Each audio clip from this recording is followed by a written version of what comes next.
parties, weddings, funerals, high-table duels. After all, a man has to look his best when it's time to get married. Or buried. Hey folks, my name is Bruce, and this is my series, Film Illustrated. If you're like me, then chances are you've enjoyed the John Wick franchise since its humble beginnings as an indie film. Sounds weird saying it out loud, but it's true. And every subsequent film since has been upping the ante one after the other. Chapter 4 is no different. It sets itself apart by leveraging new characters in ways the previous films have never done before. And it also revitalizes the John Wick action by making the environment a part of the challenge he has overcome. And at some point, the movie basically says to you, yo, check this out.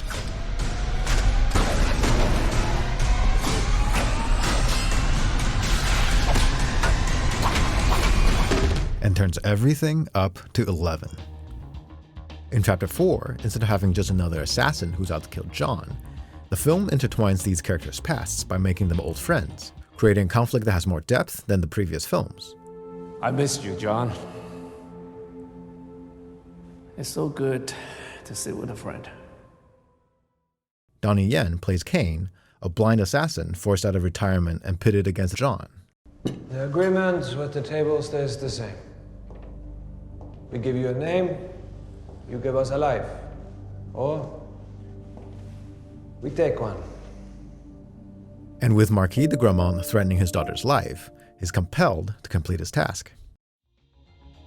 Then we also have Hiroyuki Sanada, who plays Shimazu, the manager of the Osaka Continental. He's also an old friend of John's, and bound to honor, he's compelled to protect him to the end. Friendship means little when it's convenient. Chapter 4 is the only film in the franchise where the secondary characters were given significant screen time without John, and moments of their own to really shine.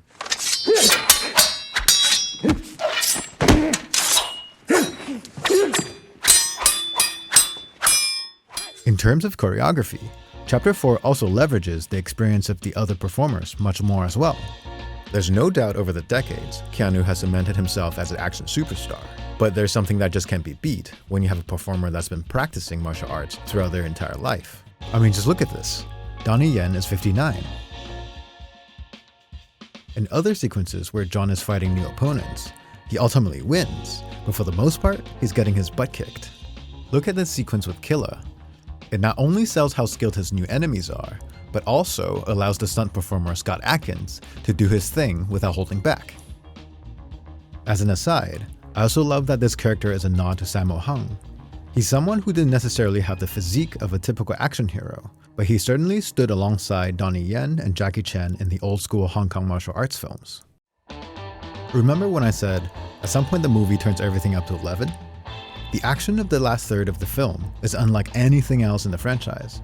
Keanu's co-stars may outshine him in martial arts choreography, but the film certainly keeps him in focus during the major set pieces. And once it starts, it doesn't let up. What makes these set pieces so different from everything else is that the environment is a major piece of the puzzle. They come into play in terms of danger to John and his opponents. They're also used to build suspense and drama unlike anything else in the previous films. Cinematically, the shots also unfold in really fun and novel ways, and some scenes almost had me cheering out loud in theaters. Let's take the Arc de Triomphe sequence for example. We treated the car combat reminiscent of the first film, except here it's much more focused, and they linger on the money shots for much longer. And of course, while this is all happening, traffic around the arch is whizzing by, just nearly missing them. When the action moves on foot, the sense of danger is heightened and more dynamic. Now, without the safety of his car, not only does John have to contend with the hordes of assassins after him, he has to do so without turning into roadkill.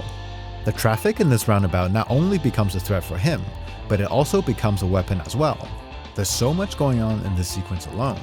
The action evolves multiple times throughout the set piece, from vehicular combat to on foot, then to the different enemies in play with no-name goons and the right-hand man of the Marquis. All this plays out with the environment and the traffic as the wildcard of the scene, making a hyperkinetic and dynamic sequence unlike anything we've seen so far. Immediately after Arc de Triomphe, the film follows up with the apartment sequence. Here, we're shown John Wick action from a perspective never seen before. I remember noticing this particular shot and thinking to myself, this looks a bit odd.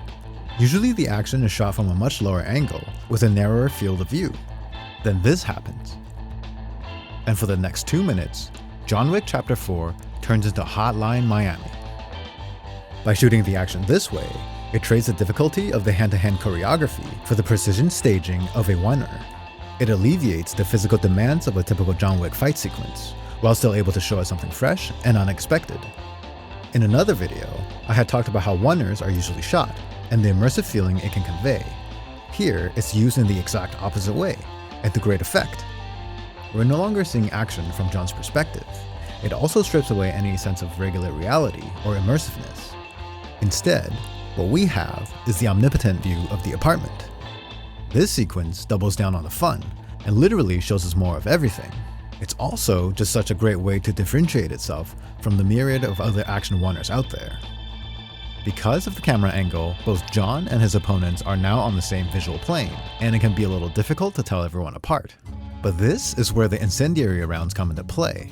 Not only does it sell the impact of hits, the directions of the flame also indicates who's doing the shooting and who's getting shot.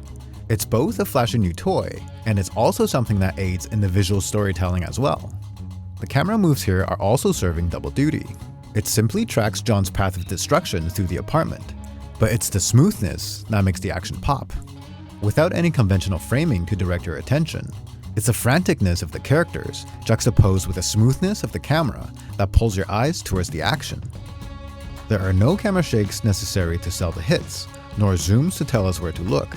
The camera just simply observes. In many ways, this is a very bombastic nod to Oldboy, but from a completely different perspective. To end this triptych of action extravaganza, we have the staircase sequence leading to Sacré-Cœur. Out of all the fight sequences in the franchise, this is the only one where the setting itself is used to build drama and tell a mini-story of its own. Running out of time, all 222 steps of the staircase become the primary challenge John has to overcome. And of course, sprinkled along the way are dozens of nameless fodders out to stop him. From a storytelling perspective, this is such a simple and clever way to up the tension. It's also kind of funny too. After all, we've seen him murder hordes and hordes of assassins, and we all know that's not a problem for John. But the imagery and the idea of climbing up all 222 steps of the staircase taps into something in the audience. Something that made us both wince and laugh at the same time. Honestly, I'm a little exhausted just thinking about it. As John gets closer to the top, the more drama there is. Even just descending a few flights of stairs adds palpable tension to the scene. And just when he's finally at the top, the editing slows down and the camera lingers on John just a bit longer between cuts. For a brief moment, there was almost respite until the big reveal. I think this is also a nod to the staircase tumble in Chapter 2. When he's finally back at the bottom, like Sisyphus, he gets back up and starts climbing again. But now, he's got his frenemy, Cain, alongside him. Not only does the sequence set up tension and drama for John, but the release is to frame the familiar John Wick action in a new way. By kicking him down the stairs, the film cleverly leverages its new characters again. Instead of utilizing Cain as an enemy, their history sets up an opportunity for the cathartic moment of seeing these two action superstars kicking ass side by side as allies. Did John Wick Chapter 4 need to be 3 hours long? Nope, it did not. Did it feel like it? Absolutely not either. Even in the slow moments, it's quietly entertaining and funny. It's also just genuinely rare for the fourth entry of a franchise to still show us something new and refreshing. It took familiar pieces we all expect and put them together in new ways. Instead of relying on new weapons and gadgets as we would have expected, it showed us John Wick action in ways we've never seen before. Unlike the previous films, it also uses its settings and environments in a dynamic way to tell its story and showcase its choreography. Chapter 4 certainly goes out with a bang. Not only does it give us closure with its characters, but it also leaves some big shoes to fill for the future spin-offs. Just as I was about to wrap up making this video, it looks like they've announced the 5th film is officially in early development. Since John is out from under the high table, who knows what this new one will be about? That's if it even makes it into production.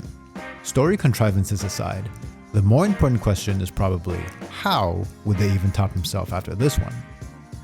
For now, if you enjoyed the video or like the art, please subscribe and hit the bell icon. If you've got thoughts about John Wick Chapter 4 or Chapter 5 could be about, please leave them in the comments. And until next time, be good to one another and take care.